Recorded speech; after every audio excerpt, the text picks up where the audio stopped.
See it on my face, I made up my mind. Not another day, you're on borrowed time. Let me get away, yeah I'm running, yeah I'm running. So love me or leave me, I'm standing alone. Can't shake a feeling that lives in my bones. Lie to me, tell me you wish that you could, but nothing you gave me is worth what you took. Cause baby when I'm gone for good.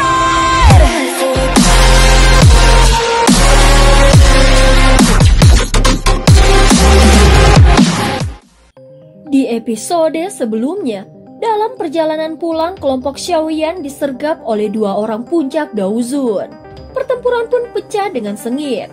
Yalo menghadapi kalajengking iblis langit. Sementara Xiaoyan, Cailin, dan Xiao Yixian berhadapan dengan kalajengking iblis bumi. Dalam kekacauan itu, Xiaoyan mengeluarkan kekuatan puncaknya dengan 5 kelompok api surgawi, menghentikan keunggulan musuh dan melancarkan serangan besar yang menghancurkan area pertempuran.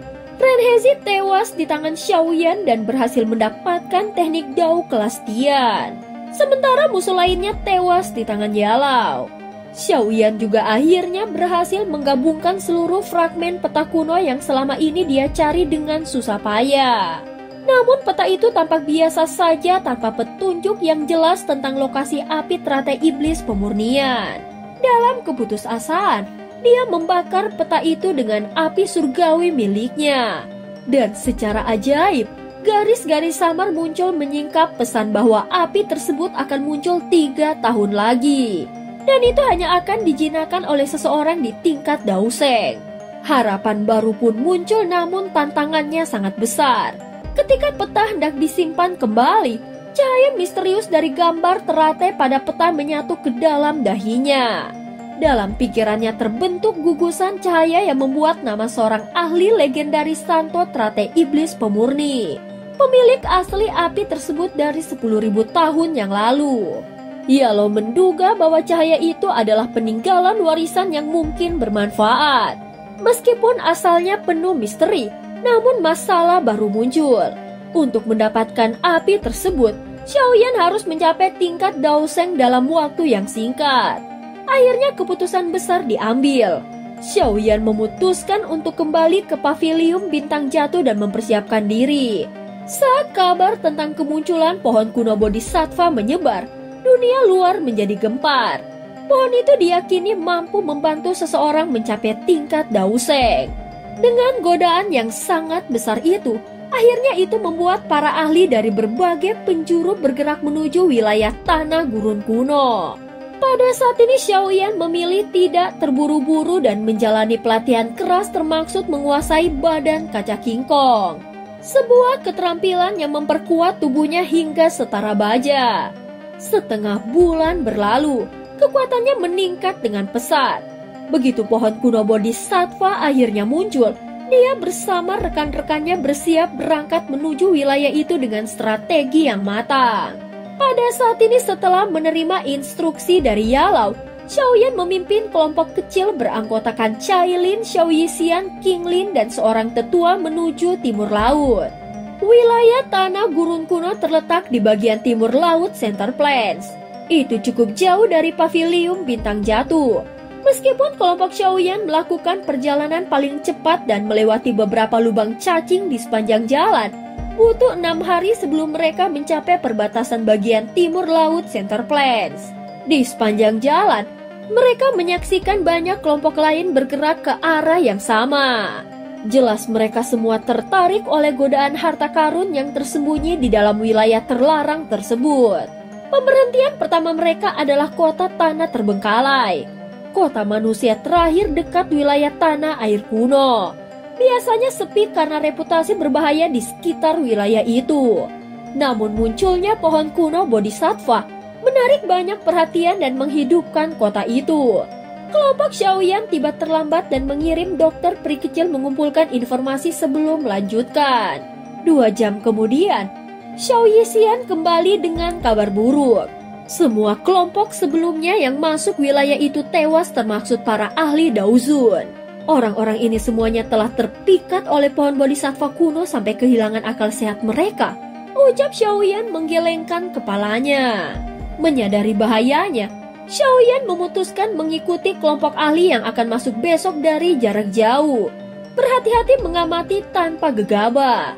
Wilayah itu penuh misteri, dan satu kesalahan bisa berakibat fatal.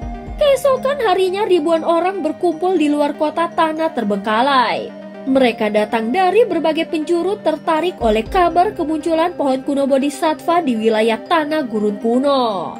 Di kejauhan hutan purba menjulang dengan pepohonan setinggi 1000 kaki yang menutupi cahaya matahari, menciptakan suasana buram dan penuh tekanan. Banyak dari orang-orang di sini yang hanya memiliki kekuatan terbatas, namun tetap nekat memasuki wilayah yang dikenal sebagai tempat terlarang bagi manusia. Bagi sebagian besar dari mereka, langkah itu hanyalah jalan menuju kematian. Ketika rombongan besar itu mulai menyerbu hutan, kelompok Xiaoyan memilih untuk menunggu. Mereka memahami resiko yang mengintai di balik pepohonan kuno tersebut. Setelah sebagian besar orang masuk, mereka mulai bergerak melesat cepat melewati hutan yang dipenuhi bau daun membusuk. Beberapa binatang buas muncul di sepanjang jalan, tetapi mudah diatasi berkat jumlah orang yang memasukinya lebih dulu. Meski perjalanan awal tampak lancar, Xiaoyan merasakan ada sesuatu yang tidak wajar. Wilayah tanah gurun kuno terlalu sunyi untuk tempat seberbahaya itu. Kewaspadaan mereka terbukti beralasan ketika kabut beracun muncul menyelimuti jalur yang mereka lalui. Semuanya hati-hati, ini adalah kabut beracun. Mata cantik dokter peri kecil menyapu sekelilingnya. Jelas dia sangat terbiasa dengan kabut beracun. Oleh karena itu dia mendeteksi uap racun saat itu muncul. Kelompok Xiaoyan sedikit terkejut saat mendengar peringatannya. Racun di wilayah kuno ini adalah masalah yang sangat merepotkan. Jika seseorang menghirup terlalu banyak, bahkan seorang elit Daozun akan mati karenanya. Konsumsi pil penolak racun ini akan membantu melawan racun, ucap dokter peri kecil tersenyum. Segera dia menyerahkan beberapa pil obat merah ke kelompok Xiaoyan. Setelah beberapa saat, teriakan menyedihkan mulai terdengar dari rombongan di depan menandakan banyak yang telah menjadi korban. Ternyata racun itu bukan racun biasa, melainkan cacing beracun mikroskopis yang masuk ke dalam tubuh tanpa terlihat bahkan dapat menembus perlindungan Daoqi. Menyadari hal yang sangat berbahaya ini, Xiaoyan segera menggunakan api surgawi untuk membakar cacing beracun dalam tubuhnya dan anggota kelompoknya. Panas yang dia sebarkan menciptakan zona aman dengan radius 50 kaki dan membuat kabut beracun mundur. Dari jauh, jeritan orang-orang yang tak beruntung terus terdengar menjadi peringatan betapa mematikannya tempat itu. Lebih dari 80% orang kemungkinan besar akan tersingkir hanya karena lapisan racun pertama ini. Setelah memastikan kelompoknya selamat, Xiaoyan melanjutkan perjalanan dengan lebih berhati-hati. Mereka mengikuti jejak para ahli yang telah mendahului. Namun mereka tetap menjaga jarak aman agar tetap bereaksi jika terjadi serangan mendadak. Waktu berlalu. Pada saat ini hutan menjadi semakin pekat dan bahaya kian terasa di setiap langkahnya. Namun Xiaoyan tidak gentar. Semangatnya justru membara. Karena setiap rintangan yang dilewatinya berarti satu langkah lebih dekat dengan pohon kuno bodhisattva. Dengan tekad yang kuat, dia memimpin kelompoknya menembus wilayah terlarang itu. Meski penuh racun, jebakan, dan kematian yang mengintai di balik setiap kabut, mereka tetap terus melangkah maju. Tujuan mereka jelas mendapatkan hati bodhisattva. Baginya perjalanan ini bukan hanya perburuan harta, tetapi juga kesempatan untuk menguatkan diri dan memastikan mereka bukan bagian dari korban yang gugur di tanah kuno tersebut. Setelah berhasil keluar dari kabut beracun, mereka tiba di hadapan jurang pegunungan yang luas dengan pemandangan hutan purba yang menjulang seperti naga tidur. Aura kuno dan mengancam menyelimuti tempat itu. Jelas tempat itu adalah wilayah tanah gurun kuno yang sebenarnya. Pada saat ini Xiaoyan melihat sekeliling. Dia samar-samar bisa merasakan banyak aura ganas di pegunungan kuno yang tak berujung. Aura ini bahkan menyebabkan Xiaoyan merasakan bahaya. Binatang buas dari gurun ini telah selamat dari dunia yang terisolasi. Mereka terus berkembang biak sejak zaman kuno dan kekuatan mereka sangat menakutkan. Meskipun kecerdasan mereka biasa saja, namun kekuatan mereka adalah sesuatu yang bahkan Magical Beast tidak dapat dibandingkan. Tetua Pavilion Bintang Jatuh King Chen dengan lembut menghela nafas di samping Xiaoyan. Setelah beberapa saat, Xiaoyan mengepalkan tangannya dan manik yang berisi warna zamrud muncul di telapak tangannya. Itu adalah benih bodhisattva yang telah diendapkan dari air liur transformasi tubuh bodhisattva. Dengan wilayah tanah gurun kuno ini yang sangat luas, jelas tidak mudah menemukan lokasi pohon purba bodhisattva. Selain itu ada banyak binatang buas yang hadir. Dengan barisan mereka kemungkinan akan berakhir dengan nasib buruk jika mereka secara acak menyerang. Xiaoyan memegang benih bodhisattva di tangannya. Dia menutup matanya dan dengan hati-hati merasakan aktivitas di dalam benih bodhisattva. Ini berlanjut beberapa saat sebelum dia perlahan membuka matanya. Pandangannya ke arah barat laut saat dia berkata dengan lembut, "Tempat ini sepertinya terlalu jauh dari pohon kuno bodhisattva. Aku tidak dapat mendeteksi lokasi tepatnya. Namun dari sedikit informasi yang telah dikirim dari benih bodhisattva, seharusnya ke arah itu," ucap Xiaoyan menunjuk ke kejauhan. "Ayo pergi." Segera Xiaoyan mengembalikan benih bodhisattva. Dia tidak tinggal lebih lama lagi. Segera dia melangkah melalui udara kosong dan dengan cepat bergegas ke sisi lain dari aliran pegunungan. Dan pada saat yang sama, kelompok Cailin juga mengikuti di belakangnya. Awalnya mereka menggunakan metode terbang untuk melintasi celah besar dengan hati-hati. Namun serangan mendadak dari beberapa binatang buas membuat mereka sadar bahwa penerbangannya hanya akan mengundang lebih banyak perhatian. Jadi mereka memilih melanjutkan perjalanan di darat menghindari konfrontasi yang tidak perlu. Perjalanan mereka membawa mereka semakin dalam ke wilayah berbahaya itu. Di sela-sela langkah waspada, mereka sesekali beristirahat sambil menunggu laporan pengintaian dari Penatua King Cheng. Setelah beberapa saat, Penatua King Cheng akhirnya tiba. "Penatua King Cheng, bagaimana situasinya?" tanya Xiaoyan. "Tidak ada yang terlalu berbahaya di depan, tetapi aku bertemu dengan sekelompok orang. Aku diam-diam mengamati mereka. Tampaknya mereka berasal dari sekte langit yang mendalam," jawab Penatua King Cheng. "Sekelompok dari sekte langit yang mendalam," ucap Xiaoyan mengerutkan alisnya saat mendengar nama ini. "Aku mendengar mereka berencana menyerang faksi lain di depan mereka," ucap Penatua King Cheng. "Tidak perlu terlibat. Biarkan mereka saling menggigit, kita akan maju ke jalan kita sendiri," ucap Xiaoyan. "Oh iya, dari faksi mana kelompok di depan mereka?" tanya Xiaoyan sedikit penasaran. "Mereka tampaknya dari sekte bunga," ucap Penatua King Cheng berpikir sejenak dan menjawab. "Sekte bunga?"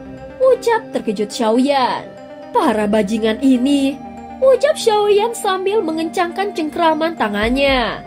Jelas dia merasakan Yun Yun akan dalam masalah karena hal ini. "Ada apa Kepala Pavilion Junior? Apa yang akan kau rencanakan?" tanya Penatua King Cheng.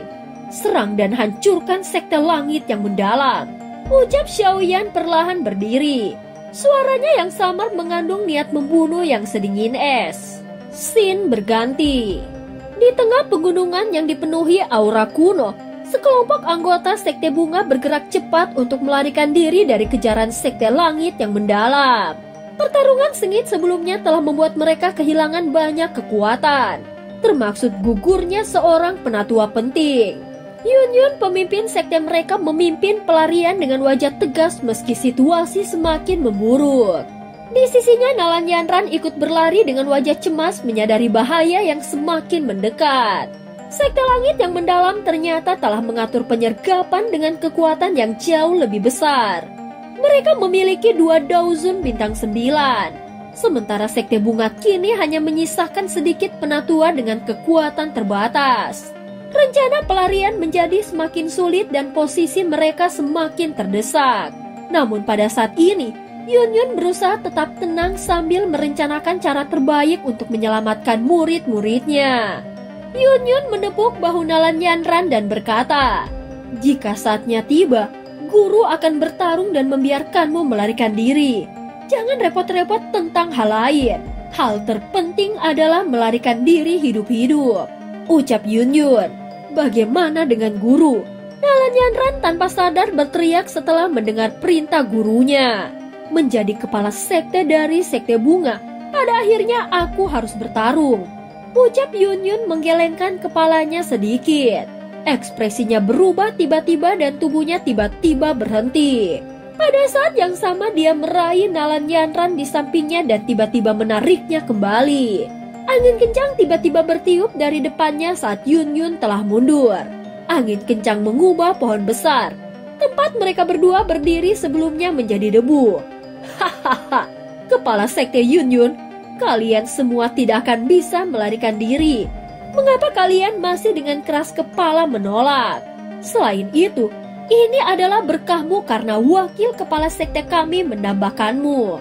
Pada saat itu kau guru dan murid dapat berbagi suami dan menjadi kisah yang hebat." Tawa aneh yang memekakan telinga segera menyusul setelah angin bertiup dengan kencang. Ini menyebabkan ekspresi Yunyun dan Nalan Yanran berubah sedikit jelek. "Bajingan yang tidak tahu malu." Nalan Yanran menggertakkan giginya dan berteriak dengan marah. Orang tua ini menyukai bentuk sapaan ini," ucap seorang penatua yang muncul dalam sekejap di cabang pohon di depan mereka. "Hahaha, kepala sekte Yunyun, kepala suku ini telah mengatakan bahwa kalian semua tidak akan dapat melarikan diri," ucap Liu Chang sambil menjilati bibirnya. Segera lebih dari 10 sosok perlahan melangkah maju. "Liu Chang, apakah kau berencana untuk memulai perang besar antara sekte bunga dan sekte langit yang mendalam?" Wajah Yunyun menjadi gelap saat dia berteriak dengan dingin. "Hahaha, memang ada beberapa orang kuat di sekte bunga, tetapi mereka masih dalam keadaan retret. Tapi itu tidak masalah. Aku akan membunuh yang lainnya dan memenjarakan kalian berdua di sekte langit yang mendalam. Mereka tidak akan tahu apa-apa," ucap Liu Chang menjawab sambil tersenyum. "Hahaha, wakil kepala, tolong cepat dan serang. Jika tidak, situasinya mungkin berubah jika kita menunda. Ada banyak binatang buas di wilayah tanah kuno ini. Penderitaan kerugian tidak akan terhindarkan jika kita ketahuan," ucap Yao Hua Liangjun. Liu Chang tersenyum tipis dan mengangguk saat mendengar kata-kata ini. Setelah itu, dia melambaikan tangannya dan dengan acuh tak acuh memerintahkan, "Kalau begitu, ayo serang. Bunuh semua orang selain Yunyun dan muridnya." "Baik," segera semua ahli dari sekte langit yang mendalam menjawab setelah mendengar perintah Liu Chang. Tubuh mereka segera bergerak bersama dan mengelilingi semua orang dari sekte bunga. Gelombang demi gelombang Daoqi yang agung perlahan meletus dari tubuh mereka. "Yanran, aku akan membuka jalan. Kau harus segera pergi," ucap Yunyun. "Guru," Nalan Yanran dengan erat menggigit bibir merah bawahnya. Tangannya dengan erat memegang pedang panjang, dia menarik nafas dalam-dalam dan berkata, "Jika guru mendarat di tangan mereka, tidak ada gunanya hidup. Aku lebih baik mati saja." "Kamu..." Yunyun tidak berdaya saat mendengar Nalan Yanran keras kepala. Dia sadar bahwa Nalan Yanran bersiap untuk mati. Jika semua berubah menjadi buruk, kemungkinan guru dan pasangan murid ini akan berakhir di tempat ini selamanya. "Serang!" teriak Yunyun. Melihat ini, para ahli dari sekte langit yang mendalam di sekitar mereka hanya tertawa. Segera mereka menyerang kelompok sekte bunga dengan kecepatan seperti kilat saat Daoqi yang kuat meletus. Pada saat ini Yunyun bertarung dengan gigih menghadapi beberapa lawan kuat sekaligus. Sementara Nalan Yanran juga berusaha bertahan meski mengalami luka berat. Serangan bertubi-tubi membuat mereka hampir tidak memiliki celah untuk mundur. Ketika keadaan semakin genting dan Nalan Yanran terlempar oleh serangan mematikan, Yun Yun berusaha menyelamatkannya, namun justru dia terkena serangan mendadak yang membuatnya terluka parah. Sekte Langit yang Mendalam tampaknya hampir meraih kemenangan mereka. Ancaman kehancuran bagi Sekte Bunga semakin nyata dan harapan semakin memudar di tengah kepungan musuh. Namun di saat-saat kritis itu, sebuah cahaya kemasan menyilaukan muncul dari langit. Sosok emas raksasa turun dengan kekuatan luar biasa menghancurkan Yahua Liangjun hanya dengan satu pukulan. Kehadiran mendadak itu langsung mengguncang pasukan Sekte Langit yang Mendalam membuat mereka mundur dengan ngeri. Bajingan dari Sekte Langit yang Mendalam masih tidak disukai seperti sebelumnya. Segera suara gemuruh rendah dari sosok manusia emas yang tingginya puluhan kaki perlahan terdengar setelah meledakan Yahua Liangjun menjadi daging cincang. Ekspresi Liu Chang berangsur-angsur berubah suram setelah mendengar suara rendah dan dalam dari sosok manusia emas itu. Tuan, bolehkah aku tahu siapa kau? Ini adalah masalah antara Sekte Langit yang Mendalam dan Sekte Bunga. Apakah kau benar-benar berniat untuk campur tangan? Ucap Liu Chang dengan suara yang dalam. Saat matanya yang gelap dan tajam menatap raksasa emas yang berdiri di depan Yun Yun. Saat ini sosok manusia emas setinggi 70 kaki itu hanya menertawakan Liu Chang. Sosok itu bahkan tidak menjawab Liu Chang. Kaki raksasa itu dengan kejam menendang mayat Yahua Liangjun di depannya. Kekuatan yang menakutkan itu menyebabkan tubuh Yahua Liangjun dengan kejam menembak ke arah Liu Chang seperti bola meriam. Kau mencari kematian. Hari ini, kepala suku ini akan melihat dari mana kau berasal karena kau berani campur tangan dalam masalah Sekte Langit yang Mendalam. Kaki Liu Chang menginjak tanah. Tubuhnya yang seperti hantu bersinar dan dia muncul di atas kepala raksasa emas itu. Dia mengepalkan tinjunya dan berteriak dengan suara buas. Tinju naga neraka hebat. Daoki segera melonjak keluar dari tubuhnya ke segala arah saat teriakannya terdengar. Naga itu tampak nyata. Itu disertai dengan momentum yang mengejutkan saat itu mengeluarkan raungan dan merobek udara. Menciptakan angin yang menakutkan saat berenang dengan kejam menuju raksasa emas itu. Raksasa emas itu perlahan mengangkat kepalanya saat dihadapkan pada serangan sengit Liu Chang. Dia menunjukkan sepasang mata emas yang dingin dan acuh tak acuh. Tinjunya yang tampaknya terbuat dari emas dikencangkan. Setelah itu pukulannya dilemparkan. Tinju emas itu melintas dan bertabrakan dengan naga hitam besar itu. Kekuatan yang menakutkan mengalir keluar seperti air banjir saat bersentuhan. Seketika Liu Chang terlempar ke belakang dengan sangat menyedihkan. Bajingan, penatua Qiu dan yang lainnya serang bersama dengan kepala suku ini. Teriak Liu Chang. Tak rela menerima kekalahan, Liu Chang memerintahkan semua elit Daozun yang tersisa untuk menyerang bersama. Lebih dari 10 ahli mengerahkan Daoki mereka secara serentak, menciptakan serangan gabungan yang menggetarkan udara dan merobek ruang di sekitarnya. Namun raksasa emas itu melangkah maju dengan tenang. Tubuhnya bersinar terang bagaikan patung logam hidup yang dipenuhi kekuatan destruktif. Dengan pukulan sederhana, semua serangan mereka berantakan. Gelombang kekuatan yang mengerikan menyapu medan pertempuran membuat sebagian besar anggota Sekte Langit yang Mendalam memuntahkan darah dan terlempar ratusan meter jauhnya. Hanya Liu Chang dan satu penatua kurus yang masih berdiri. Namun ketakutan mulai menyelimuti mata mereka saat menyadari perbedaan kekuatan yang begitu sangat besar. Liu Chang berusaha melarikan diri sambil mengancam akan membalas dendam di masa depan. Tetapi raksasa emas itu mengejarnya dengan kecepatan mengerikan. Dalam sekejap, kepalan emasnya menghancurkan pertahanan Daoki Liu Chang dan meremukan organ dalamnya. Liu Chang tewas dengan wajah masih dipenuhi rasa tidak percaya meninggalkan sisa-sisa pasukan yang porak-poranda. Setelah menghabisi pemimpin musuh, raksasa emas itu kembali berdiri di hadapan Yun Yun dan para penatua Sekte Bunga. Ketegangan mereka sedikit mereda, meski keheranan segera muncul ketika mereka mengenali sekilas sosok lain yang datang bersama pasukan tambahan. Kamu Ratu Medusa. Yun Yun melihat sekelompok orang yang muncul. Matanya tiba-tiba terfokus pada wanita yang sangat keren dan cantik. Kejutan segera muncul di wajahnya saat dia berteriak tak percaya. Kepala sekte dari sekte Mystiklot, Yunyun, alis Cailin sedikit merajut ketika dia melihat Yunyun. Mata cantiknya beralih ke raksasa emas itu dan dengusan lembut keluar dari lubang hidungnya. Tidak heran orang ini bergegas dengan cara yang begitu cemas dan marah saat dia mendengar bahwa sekte bunga dalam masalah. Itu karena Yunyun ada di sini.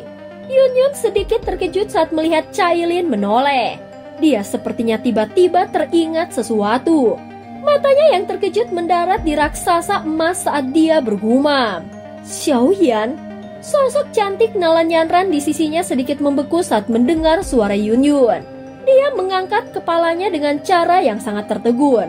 Dia tidak percaya bahwa orang ini yang mengandalkan kekuatannya sendiri untuk melenyapkan kelompok dari sekte langit yang mendalam adalah Xiaoyan. Cahaya kemasan meledak dari raksasa emas itu di depan banyak pasang mata.